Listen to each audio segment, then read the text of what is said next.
Hey guys, Seth of Total War here, and boy, do I have two awesome games for you today. So we're continuing our series where we're taking you through my experiment into the World Cup of Warhammer. So today I played against this great guy, Helfmeyer, I think that's the way you say it. I did say I was going to drop him a video, so if I pronounce that wrong, just put a comment wrong in the comments box for it. But yeah, so just the same as before, guys. Just going to take you through the match, the builds, and yeah, let's get going. So Helfmyer was higher than me in the bracket, so he got to pick and ban first. So as you can see, he picked a Norska, and he banned Dowie, and he banned Vampire Coast. So I went for. I've been playing about with different builds. I'll just pause that. Playing about different builds for Vampire Count, so I decided to go for that.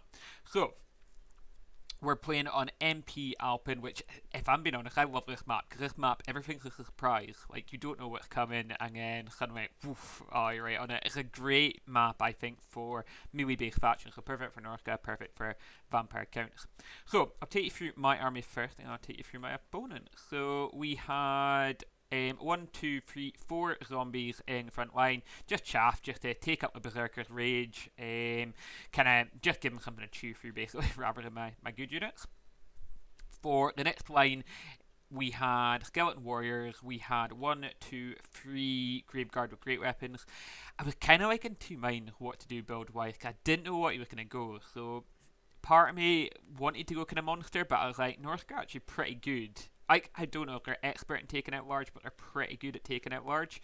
And I kind of figured, and I actually got a really lucky guess of what he was going to bring. So if I'm being honest, I owe my success in this battle not down to my play, but just purely a lucky guess at what the build was going to be. The other two things that I brought two White Kings on foot.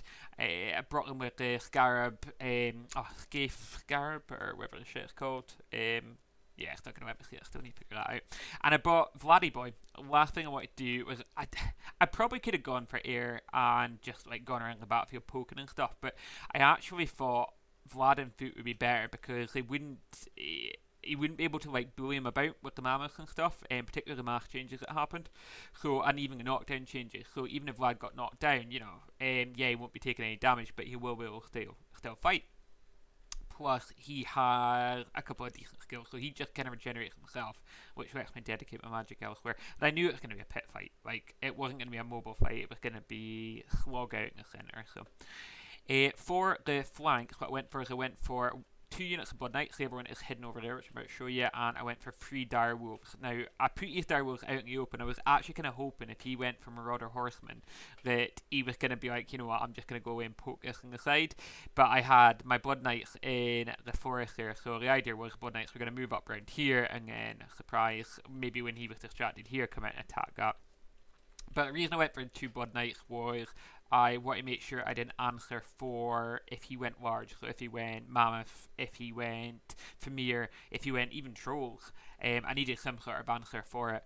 And the Dire Wolves were just basically a counter skirmish. So if he brought a Marauder front line thinking maybe I was going large, then I had something to sort of fight that off. Yeah, so that was my build. Nice and tight, I think. And for my wonderful opponent, he took Marauder Berserkers. He went really narrow, as you can see. And you know what? Why not? Like Marauder Berserkers, I mean, 1, 2, 3, 4 of them, they could chew through pretty much anything and get. I mean, that's why I went for the Great Swords that I did. I wanted something slightly armor piercing in case he went Champions, but, like, I was never going to win the infantry fight, was I? Then what he's gone for is he's gone for 2 Familiar with great weapons. So this is what my lucky guess was. So I was playing a Norskin match, whichever one. I think it was against, who was it? Oh, is it Don't Try So Hard or, oh god, what was the other guy I was playing? Oh god, I can't remember. But yeah, so because I'd used it, I kind of figured he might use it. It's a good anti-large tool if I brought in Vargos, if I brought in Terrorgeist, if I brought in even just like Manfred on a dragon or whatever else. It gave him an option once I landed to just beat the shit out of me, basically. So yeah, I got so lucky with that guess. Frog, again, I got kind of lucky with that. I wasn't actually expecting that. He was a bit enough. say off, man, I don't know, he was a bit off topic than what I thought it was going to be. Shameless Sorcerer of Fire, I knew that was going to be the case, and yeah, the War Mammoth War Shrine, I was quite surprised at that. It was quite cool actually, and it took a lot longer to kill it than I thought, and the Skin Wolf. So that was my opponent's army. He had nothing sneaky in the woods, I don't think, did he? No, nothing sneaky in the woods, it was just what it was. Alright, so without further ado, let's get going. So you see, we're both just started moving straight up the centre. Now at this point, I'm already starting to deploy up here, but he's so far away, it was actually kind of like, I was almost out of position, but I actually think this worked in my favour. So I have the Blood Knights are my only anti-large during this fight, so yeah, it was... I knew he was going to bring large, and I'm glad I brought the Blood Knights, but it was a lot of money. I mean, Blood Knights are what, like 1,700 or something like that? They are super expensive, so if I got that wrong, it was going to be a complete waste of money. So you see now we're just starting to see each other. I'm obviously sending the zombies into the front line. Yep, just starting to send the commands up there, as you can see. We're just going straight down the pipe. Now the truth is he just came straight barreling over that hill at me, and you know what? Why not? Like, he was absolutely going to win that fight. Look at Mammoth. I mean, it's only zombies, granted, but still. So I sent my heroes, or two of my heroes, straight into this fight here against the Mammoth. I was actually betting on that, and as you can see, you know, Vlad takes it. He knows how to take a punch. That's why I like Vlad so much. And you see, I'm holding back the rest of my infantry in reserve, and the reason that I'm doing that is in case he did that. And as you can see, as soon as I see it, I'm like, oh shit, I'll go to advance. I actually, hands up, Helfmyer, I didn't actually see that cast. This is the first time I've seen it. I just so happened I'd ordered him into attack at that exact moment. So you can see, start engaging now. Once that's done, I'm keeping these guys in reserve. I'm dropping... it's really annoying. I just actually done a heal, and if I just waited, I could have actually done an overcast and deleted those units. So a bit of a misplay from my point of view. See, we're focusing down the Mammoth, so Mammoth fell out. As you saw in the back there, I dropped in my Blood Knights in behind the Helfmyer. So Helfmyer now taking up the back, and I'm bringing in my other Blood Knights to do the exact same here. And if I'm being honest, that's where I managed to kind of turn the fight. In the centre, we're sort of fighting away. Vlad does start to take an absolute pounding soon. I can't remember who does it to him, but someone does it. Oh, good casting. I just see that. It was all happening so fast, you never get to see any of this stuff until the replay. I was trying to get his bloody caster the whole time, but it was a slippery shit. Like, he kept nipping it out. As you can see, he just tanks off there. I think every time I gave Vlad the order to kill him, like, I brought in my Blood Knights as well. And if you look at this, like, I don't know if there was a mass issue. I tried to bring the zombies down just to pin him down, but yeah, that's my charge into the rear there. As you can see, really good charging. He just started tanking, but I just couldn't kill him for whatever reason.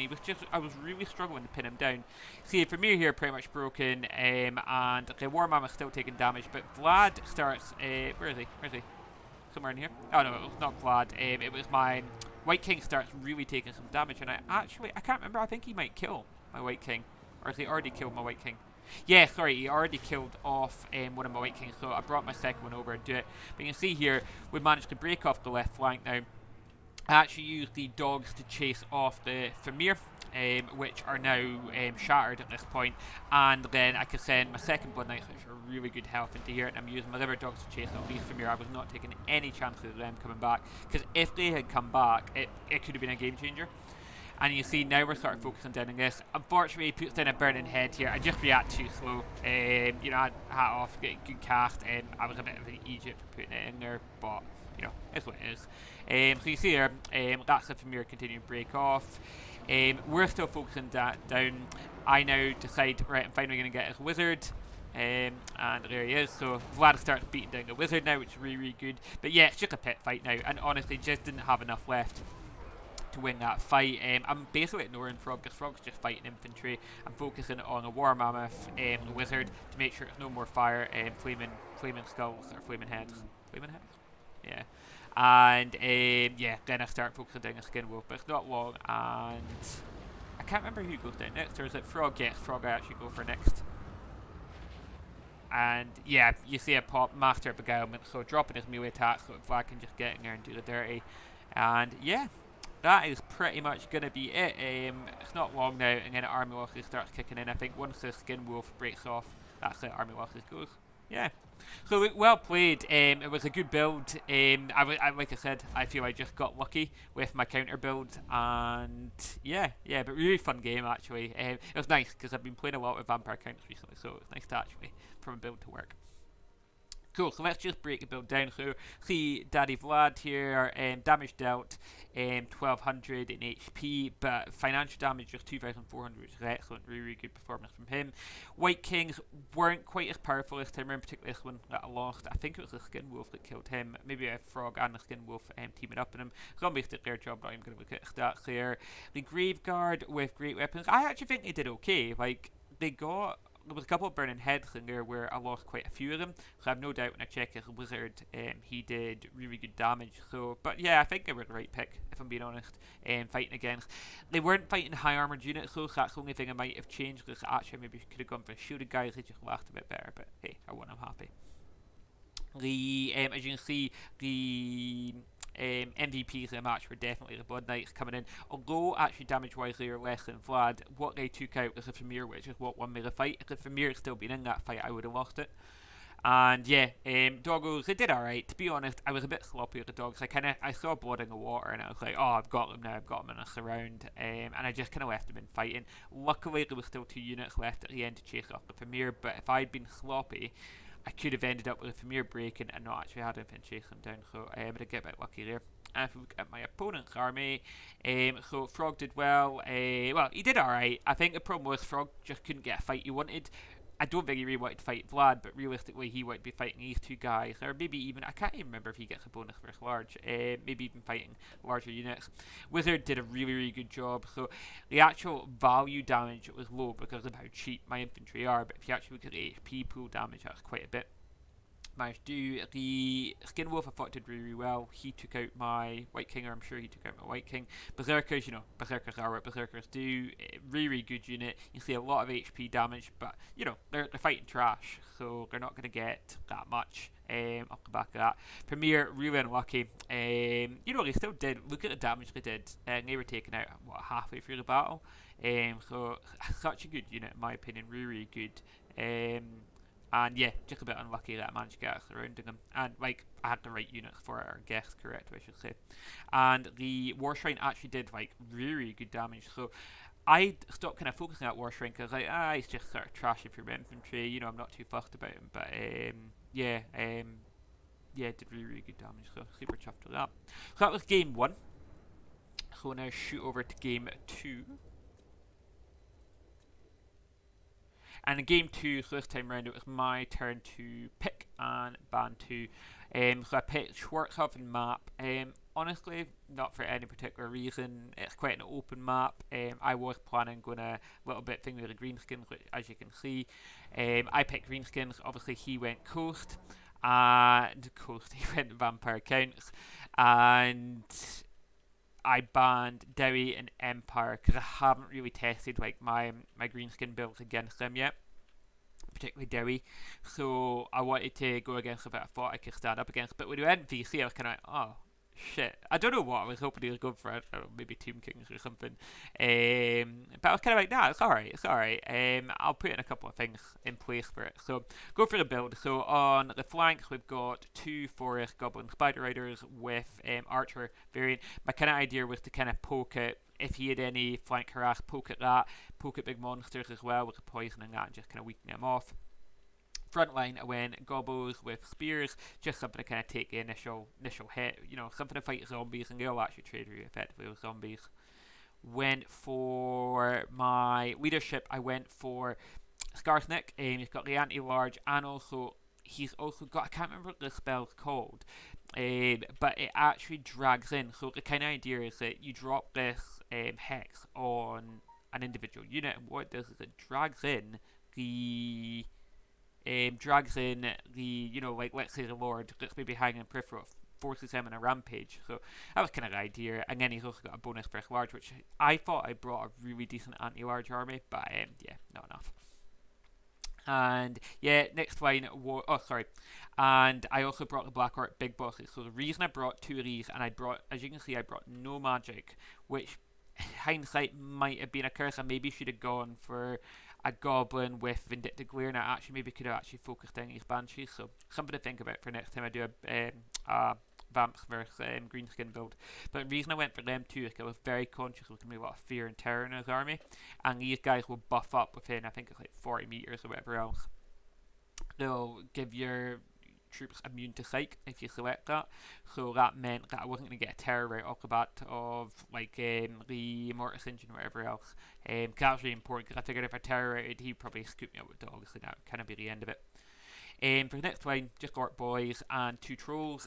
I was in 2 minds about the Trolls. I maybe should have just gone Wide Earth Infantry if I'm being honest.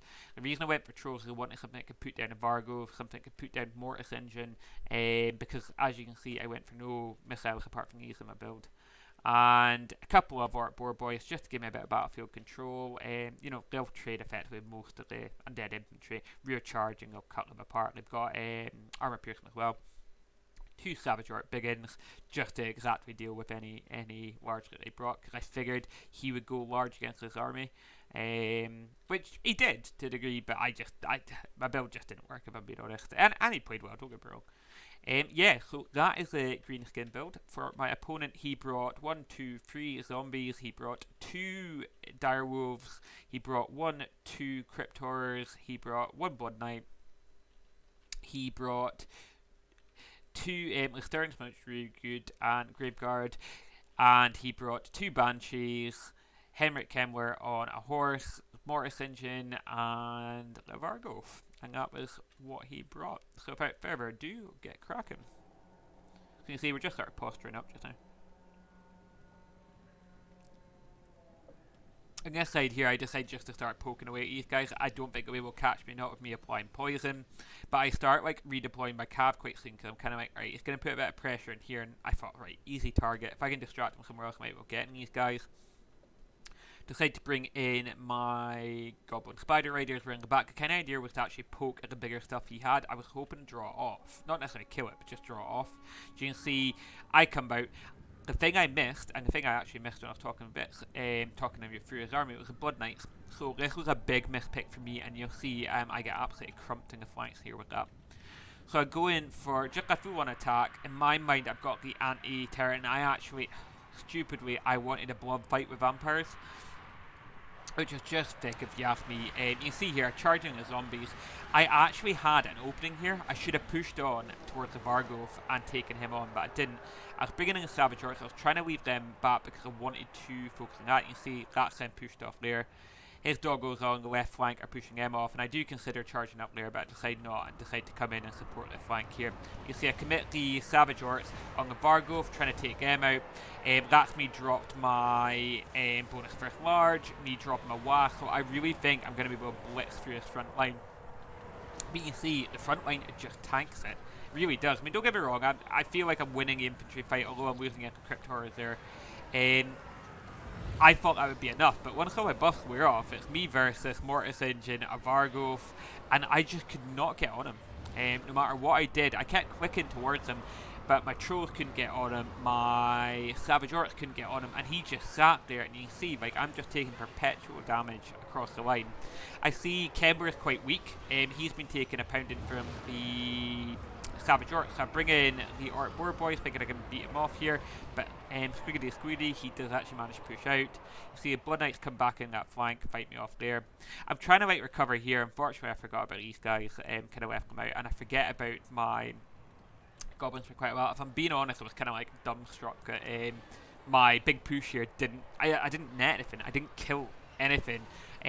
With all those buffs kind of gone off, so I kind of threw in all my cards and got nothing back for it, so I was a bit like, shit. Not much I can do now. So you see my Black Orc big boss is still fighting away in the flank there. I send my Goblins in to push off those dogs, and it works for the most part. Unfortunately, his Blood Knights pushed off the flank, and as you can see, that Mortis Engine has just decimated my front line. That perpetual damage just kept going down. I do try and get back in the fight here, so it's not completely over. I eventually realised that my Goblins aren't in or out of position. I eventually realised that my Orc Boys and everything's starting to re-rally. I kind of figured it was GG at this point. I was like, just about to type it actually. And then all of this just comes back. And I'm like, oh shit, maybe I could get in it.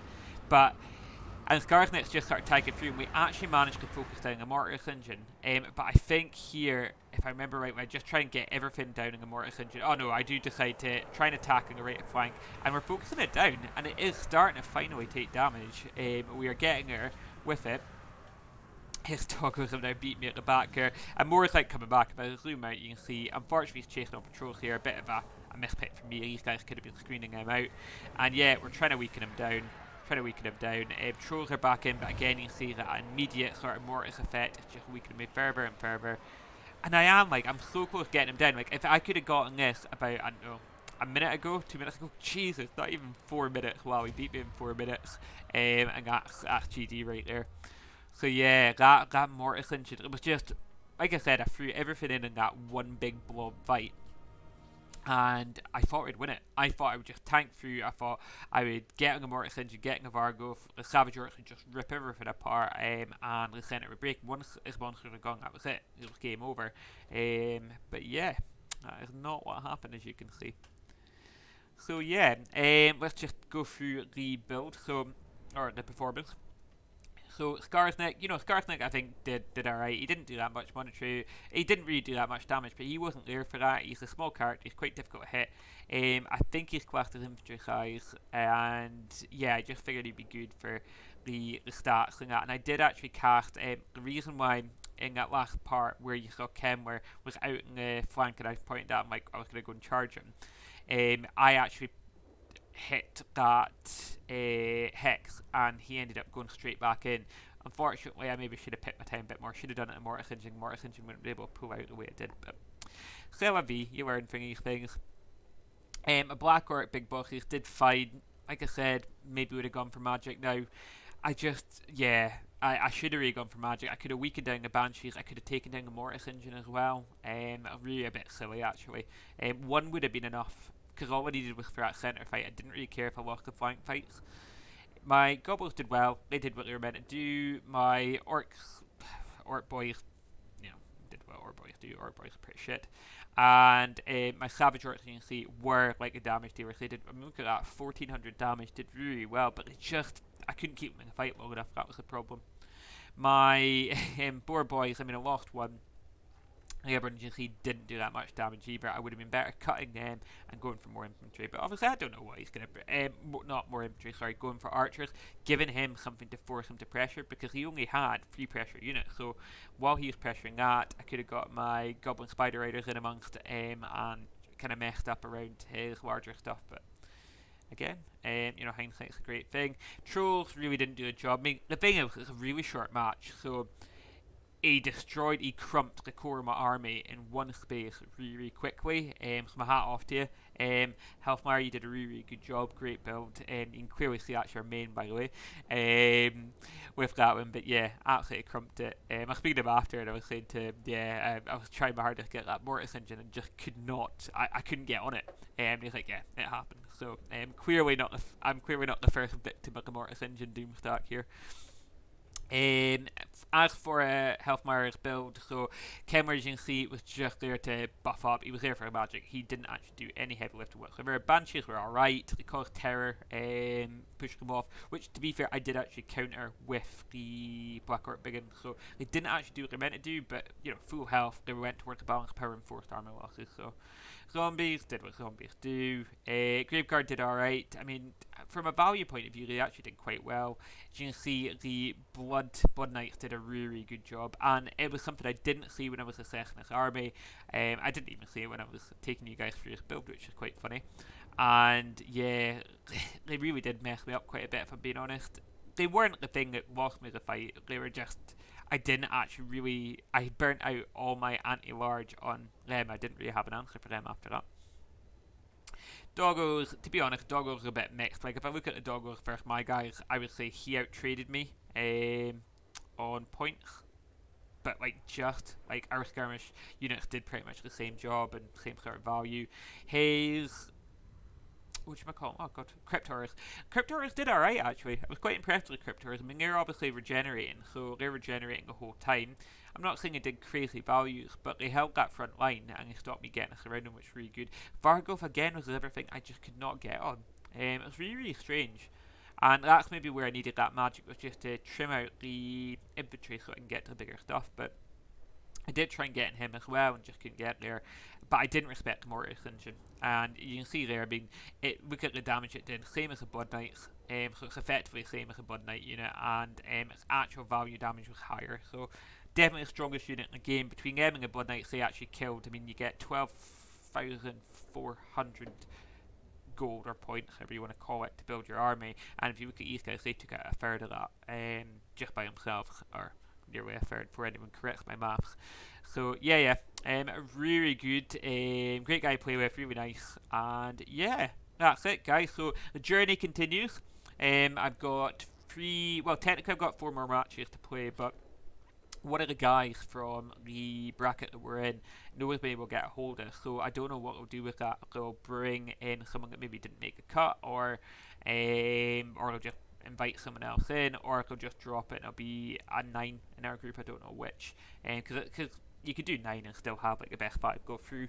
I don't really know where I sit, so that was 1-all. So that's me now in 5 points with 3 games left to play. So yeah, I think I need to at least win one of those games outright and get 2 points to semi-secure my way into the next one. But we'll see what happens. I was doing this for fun and thought I would give it a go, and thought it'd be a good opportunity to start casting that. So yeah. So we'll see how things go. But if you enjoyed the video, please hit the like button. It does help it get noticed. And if you want to keep up to date with my World Cup adventures, because like I said, heaps more videos get loaded. I will be loading practice fights as well. Just hit that subscribe button. And I think there's a wee bell thing. I didn't actually notice till watching someone else's stream. But you can hit this wee bell thing and it'll keep you up to date whenever I post a new video. And yeah, and also I am going a little bit off topic on, because I've just started my channel, so I'm still kind of seeing what people want to see and what I want to do. So the new Valheim game looks really, really cool. So I've decided to give that a try and do a live stream of me doing a let's play, live stream me doing a let's play on Saturday at 2 o'clock GMT. It'll be from the beginning, so I've never played it before, so everyone will be like, wow, oh, it's brand new and all that sort of stuff. So it's a game that you're interested in seeing, by all means, please join me. It'll be a live stream, and we can sort of experience that together. But anyway, guys, that's me, and I will catch you all later. Bye.